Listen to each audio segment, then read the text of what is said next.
O trase z Čingova na Tomášovský výhľad som už natáčal, ale pribudlo tam pár zmien, tak sa pozrieme aj na ne.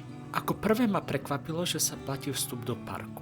Na niektorých miestach to bolo, ale tu doteraz nie. Aspoň, že je v cene aj poistenie a snáď tie peniaze fakt pôjdu na údržbu. Na Ďurkovci pribudlo samoobslužné občerstvenie.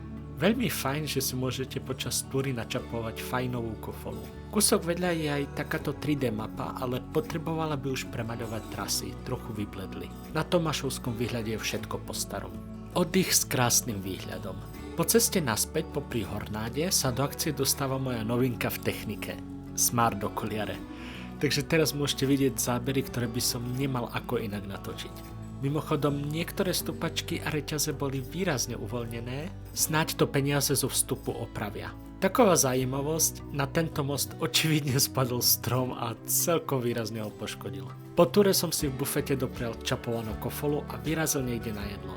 Náhodne som zašiel do pizzerie Bomba v Spišskej. Výborná pizza a pekná retro výzdoba. A to je všetko. Už naberám sily na ďalší výlet a že ich teraz bude, tak zatím. A dajte odber a like.